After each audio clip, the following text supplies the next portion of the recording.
నిజంగా న్యాయప్రియుడైన రాజు సదా రాజ్యాంగబద్ధంగా ఉండనవసరం లేదు. అప్పుడప్పుడు న్యాయం కోసం రాజ్యాంగాన్ని సవరించవలసి వస్తుంది. ఎందుకంటే బేతాళ, రాజ్యాంగం మనుషుల కోసం రచిస్తారు. మనిషి ఉన్నది రాజ్యాంగం కోసం కాదు. సూటిగా సమాధానం ఇవ్వు. మరణ శిక్ష ఎవరికి లభించటం ఉచితం? రాజయోగికా, ఆ మంగళుడికా? రాజయోగి ఎవరినీ హత్య చేయలేదన్నది నిజం. కానీ అతను చేసిన పని సమాజానికి ప్రమాదకరమైనది. అందువలన రాణి భానుమతి ఆ ఇద్దరిలో ఒకరిని శిక్షించాలంటే ఆ మరణ శిక్ష రాజయోగికి వేయాలి. ఇక మంగళుణ్ణి అర్థం చేసుకోవాలి. మాకు నువ్వు ముందే ఎందుకు చెప్పలేదు? మహారాణి, ఈ రాజయోగి పట్ల మీకున్న శ్రద్ధాశక్తులు చూసి నేను సంకోచించాను. మీరు మా వంటి పేదల మాటల్ని నమ్ముతారో లేదోనని. మాకు న్యాయమే సర్వోత్తమమైనది, వ్యక్తి ప్రధానం కాదు. న్యాయమే మా అస్తిత్వం. రాజయోగికి మరణశిక్ష వేయడం ఎందుకు అవసరమంటే, ఒకవేళ అలా చేయకపోతే భవిష్యత్తులో కూడా అతను తన విద్యను దుర్వినియోగం చేస్తాడు. అందుకే రాణిగారు తీసుకున్న ఈ నిర్ణయం ఉచితమే. అది చేసి వారు మంగళుడికి న్యాయం చేయడమే కాదు, సమాజాన్ని కూడా భవిష్యత్తులో జరిగే అన్యాయాల నుంచి కాపాడారు. విక్రమా, నువ్వు అద్భుతమైన జవాబు చెప్పావు. బుద్ధిపూర్వకంగా ఆలోచించావు. కానీ ఇక్కడే నువ్వు తప్పు చేశావు. కారణం ఏంటంటే నువ్వు మాట్లాడావు కనుక నేను వెళ్ళిపోతున్నాను. ఈ బేతాళుడు ఆగు బేతాళ, అలా వెళ్ళిపోకు.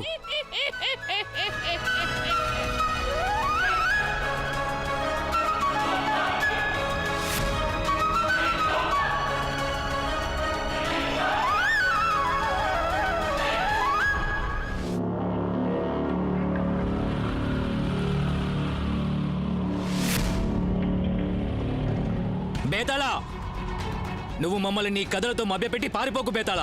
ఈ బేతాళుడి వేగాన్ని నువ్వెలా అందుకుంటావు విక్రమా?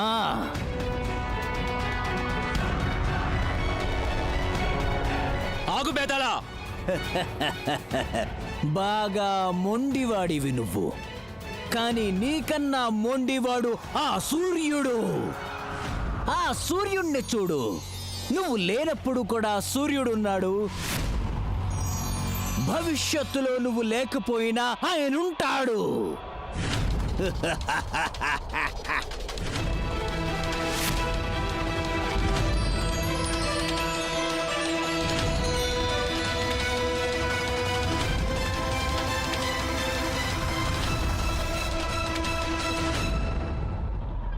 మాకర్థం కావటం లేదు, ఈ బేతాళుడు మమ్మల్ని ఇలా కథలతో మాయ చేసి పదే పదే ఎందుకు పారిపోతున్నాడు? ఇలా కథలు వినిపించడంలో అతని ఉద్దేశం ఏమిటో మేము తప్పక తెలుసుకోవాలి. రాజా,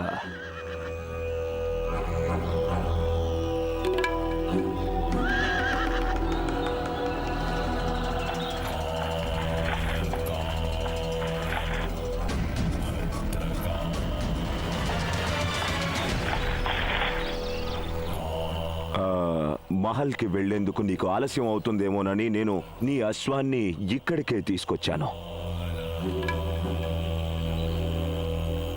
ఆలసిపోయావు కదా విక్రమా, ప్రేతస్థలికి రాకపోకలతో. అన్నట్టు నీ అశ్వరాజం కూడా నీ వాహనంలాగా ఎక్కడన్నా ఆగిపోదు కదా? మేం మీకు ఇంతకు ముందే చెప్పాం సన్యాసి, మాతో సూటిగా మాట్లాడండి. వంకర మాటలు మాకు ఏమాత్రం నచ్చవు. సూటిగా మాట్లాడితే నీకు అర్థం కాదు కదా రాజా. నేనింతకు ముందు కూడా చెప్పాను, ఆ బేతాళుడి కథ ముగిసిపోకముందే నువ్వు ఆ స్థలం నుంచి బయటపడాలని. కానీ ఏది? ఈ సన్యాసి మాటల్ని లెక్క చేసేదెవరో? ఏమిటి మీరు అంటున్నది? మేం ప్రయత్నించడం లేదనా? మా యక్షయానం గరిష్ట వేగంతోనే నడుస్తోంది. మేం బేతాళుడితో సహా ప్రేతస్థలం నుంచి బయలుదేరాం కూడా. కానీ హఠాత్తుగా బేతాళుడు తన మాయతో మా యక్షయానాన్ని ఆపేశాడు. బేతాళుడి మాయ?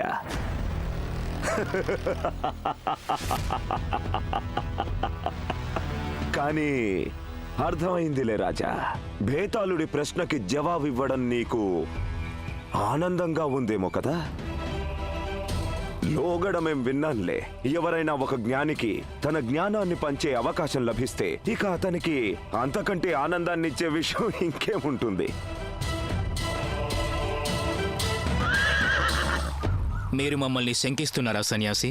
లేదు లేదు, ఆ సత్యాన్ని గుర్తు చేయడానికి చిన్న ప్రయత్నం చేస్తున్నా. ఇక నువ్వు కంగారు పడద్దు. ఈసారి ప్రేతస్థలికి వెళ్లే ముందు నేను నీకొక చక్కని ఉపాయం చెప్తాను. ఇక నీ వాహనం ఎప్పటికీ ఆగదు.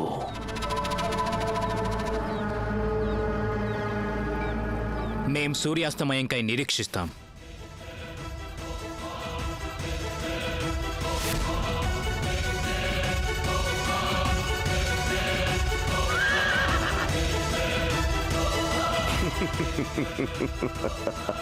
యానం ఆగిపోయిందా? భేతాళ్, ఇది నీ మాయే కదా. నాకు అర్థమైందిలే నీ మాయ. నీ మాయకు విరుగుడుంది నా దగ్గర.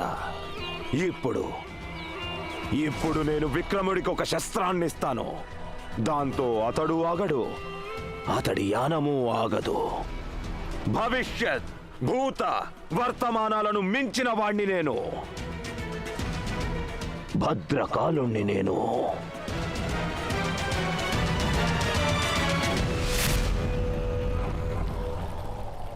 భద్రకాల, ఎన్ని దుర్మార్గాలు చేస్తావో చేసుకో, నువ్వే భేతాళుణ్ణి గెలవలేవు. ఒక్క మంచి పని మాత్రం నువ్వు చేసావు. ఆ రాజా విక్రమార్కుని నా దగ్గరికి పంపించావు. పసి పిల్లవాడు ఆ రాజా విక్రముడు తీర్చిదిద్దాల్సిన అవసరం ఉంది. నువ్వేమీ దిగులు పడకు. భద్రకాల, ఈ భేతాళుడు నీకు మిత్రుడే. నీ మృత్యువు కోసం విక్రముడి కరవాలాన్ని పదును పెట్టి సిద్ధం చేస్తాను.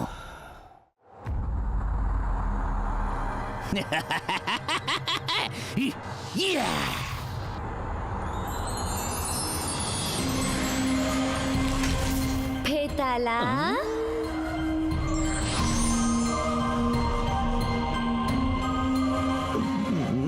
ప్రేతదేవత మళ్ళీ వచ్చేసింది.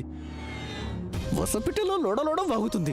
మౌనాన్ని ఆనందిస్తున్న నన్ను నాశనం చేసేస్తుంది. ఎందుకనో వాగుతుండడాన్ని మౌనం అంటారా భేతాళా? బడబడ వాగుతాను, మౌనంగా ఉంటాను. అదే నీకెందుకు? ఇదేం పద్ధతి? నీకు ఇష్టం వచ్చినప్పుడల్లా నన్ను సతాయించాలని వచ్చేస్తుంటావు. నేనేమన్నా రాజా విక్రమాదిత్యుణ్ణా? నువ్వు రాజా విక్రమాదిత్యుణ్ణి మెచ్చుకుంటున్నావా, తిడుతున్నావా? నేను మెచ్చుకోను లేదు, తిట్టను లేదు. కేవలం ప్రశ్నిస్తాను. ప్రశ్నించడం ఎంతో అవసరం కదా. ప్రశ్నలే లేకపోతే ఇక సమస్యలేంటో ఎలా తెలుస్తాయి?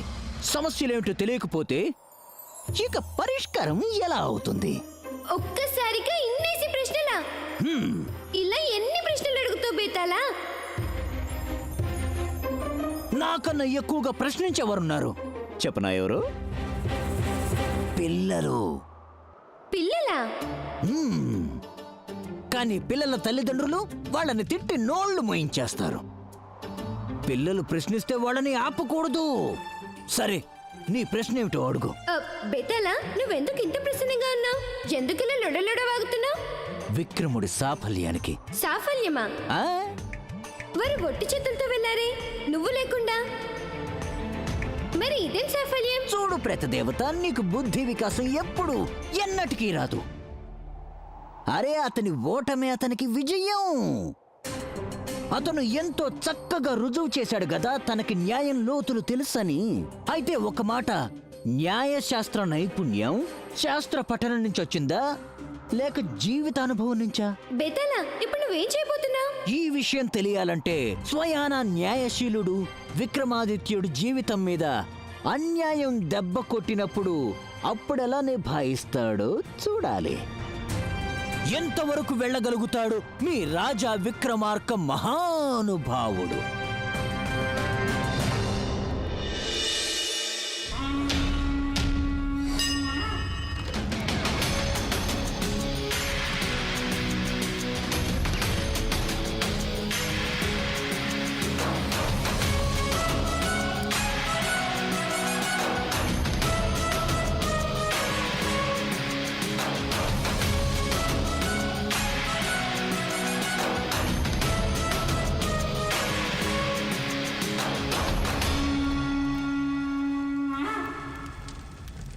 వదిన గారు తమరా?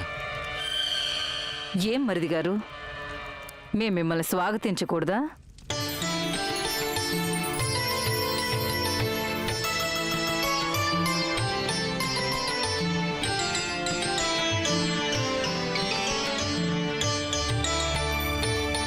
మాకు స్వాగతం పలకడం మీ అధికారం.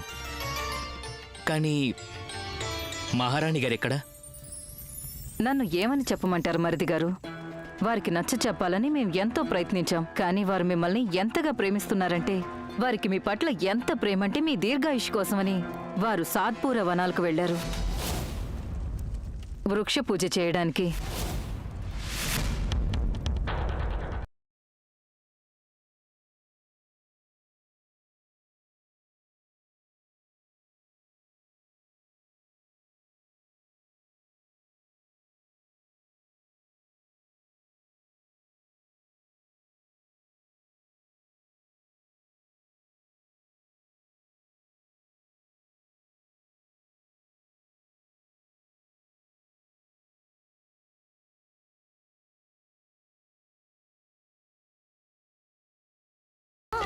సాత్పుర వనాలక? అక్కడ బహు హానికరమైన జంతువులుంటాయి. వారలా వెళ్ళి ఉండకూడదు. అవును మరిది గారు, గురు గోరఖ్నాథ్ మీద ఒట్టు మేం కూడా వారికి ఇదే చెప్పాం. కానీ వారు తమపై ఉన్నటువంటి అధిక ప్రేమ వలన మా మాట వినిపించుకోలేదు. కానీ మీరు ఆందోళన చెందకండి, మేము వారి రక్షణ కోసం వారితో పాటు సైనికుల్ని పంపించాం. కానీ వదిన గారు, మహారాణి రక్షణ మా బాధ్యత కదా. మేమిప్పుడే అక్కడికి వెళ్తాం.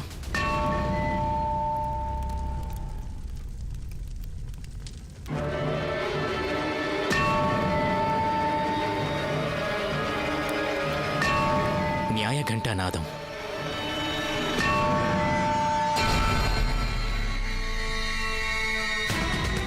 ఇదెలా జరుగుతుంది? మా న్యాయప్రియ ఉజ్జయినిలో ఎవరికి అన్యాయం జరుగుంటుంది? ఒక రాజుకు ప్రథమ ధర్మం తన ప్రజలకు న్యాయం చేయటం. మేమిప్పుడే రాజదర్బార్కు వెళ్తాం.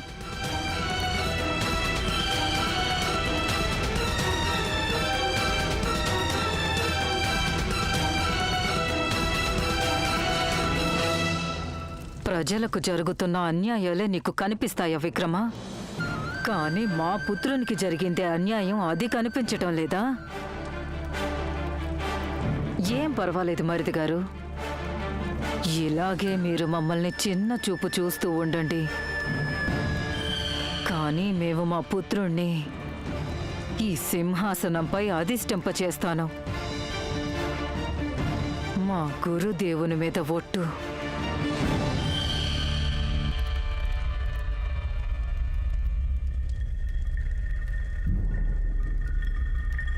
చెప్పమ్మా, ఈ న్యాయనగర్లో మీకు జరిగిన అన్యాయం ఏమిటి? న్యాయ నగరమా? మహారాజా, తమ ఈ న్యాయ నగరంలో నా పసుపు కుంకుమలకి అన్యాయం జరిగింది. నా ప్రేమాభిమానాలకు అన్యాయం జరిగింది. ఒక తండ్రికి అన్యాయం జరిగింది. మీ ఈ న్యాయ నగరంలో మొత్తం మా కుటుంబానికి అన్యాయం జరిగింది మహారాజా.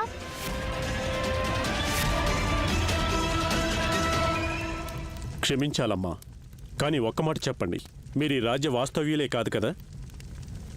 అది నిజమే మహారాజా. నేను తమ పొరుగు రాజ్యం కౌశల రాజ్య నివాసిని. మా గ్రామం సాత్పుర వనం దగ్గరుంది. రాజ్యం, ధర్మం, జాతి ఇవన్నీ మనుషులు నిర్మించుకున్న పరిధులు. మా న్యాయానికి ఎటువంటి పరిధి అవరోధంగా ఉండదు. కానీ ఇలా మీరు మీ రాజ్యాన్ని విడిచి మా రాజ్యానికి న్యాయం కోసం వచ్చి ఉంటే దీని వెనుక తప్పకుండా ఏదో పెద్ద కారణమే ఉండి ఉండాలి. అవును మహారాజా, కారణం ఉంది.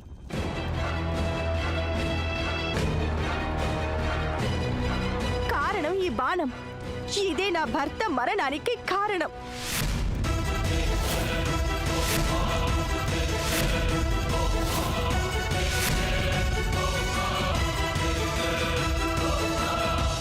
విరాటసింహ,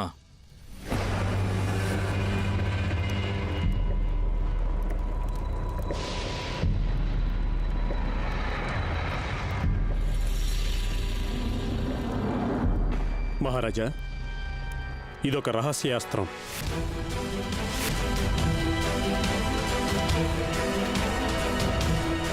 దీనిని కేవలం రాజ్య ఉన్నతాధికారులు లేక మంత్రి తమ దగ్గర ఉంచుతారు. మహారాజా, తమకు అత్యంత సమీపంలో ఉండేవారెవరో మా జీవితాన్ని అస్తవ్యస్తం చేసేశారు. అన్యాయపూరితమైన ఈ ఉజ్జయినిని మీరు న్యాయ నగరం అని అంటున్నారా? మీ బాధ మాకు అర్థమైందమ్మా. మీకు కలిగిన లోటును ఏ విధంగానూ భర్తీ చేయలేమని మాకు తెలుసు. కానీ మేం మీకు మాటిస్తున్నాం, మీకు పూర్తి న్యాయం జరుగుతుంది. సర్వోధండ్ జితో లోకో.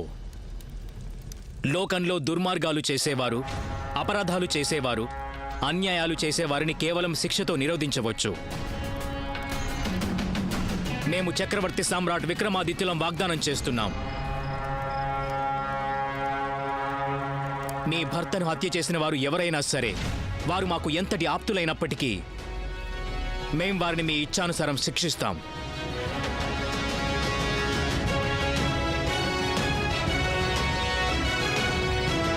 విరాట సింహ, చిత్తం మహారాజా. ఈ న్యాయ నగరికి అన్యాయం అనే కళంకం సోకనుంది. ఆ రహస్య అస్త్రంతో హత్య చేసిన హంతకుడు ఎవరైనా సరే వెంటనే బంధించండి. ఇది మా ఆదేశం. అలాగే మహారాజా.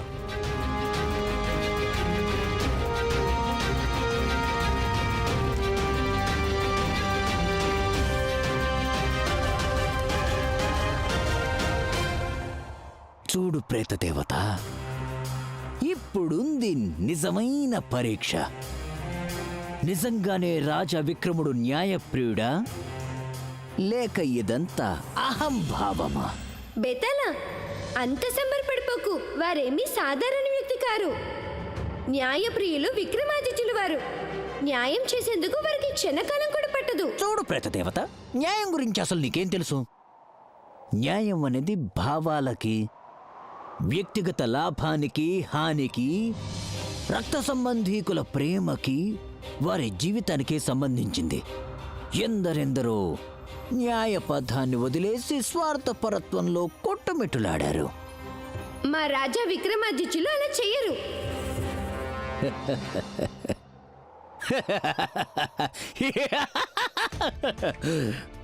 ప్రియమైన ప్రేతదేవత, న్యాయం అంటే సూది మొన మీద నిలుచోవటంతో సమానమైనది. ఇప్పుడు వేచి చూడాల్సిందే. రాజా విక్రమాదిత్యుడు ఎంతకాలమని ఈ సూది మొన మీద నిలుచోగలడో చూడాలి.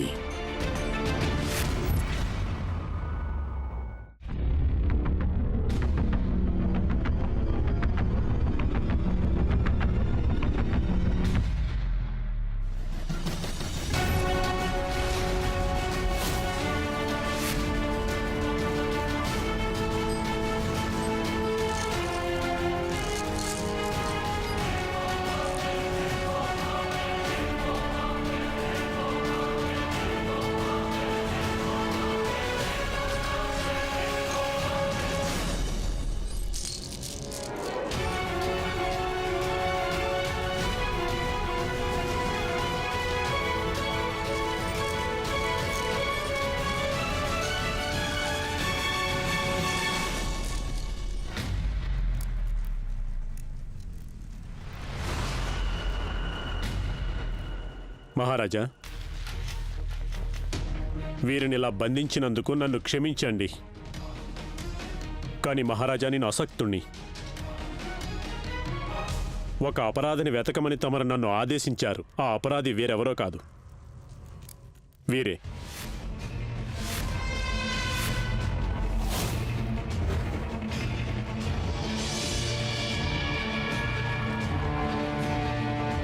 మహారాజా, సునంద భర్తను చంపినటువంటి అస్త్రం, దానిని మహారాణి గారే ప్రయోగించారు.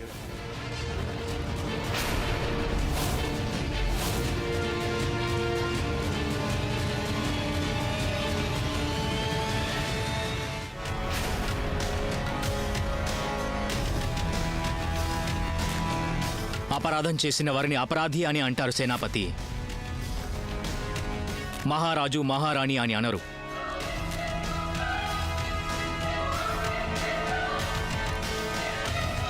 దేవి పద్మిని, ఇది నిజమేనా? మీరొక నిర్దోషిని హత్య చేశారా? అది నిజమే మహారాజా. మేమే ఆ అస్త్రాన్ని సంధించాం. మాకేమీ అర్థం కావడం లేదు. ఇలా మా అస్త్రం వలన ఒక నిర్దోషి హత్య ఎలా జరిగింది? కానీ మీరు అస్త్రం వేయవలసినంత అగత్యమేమిటి?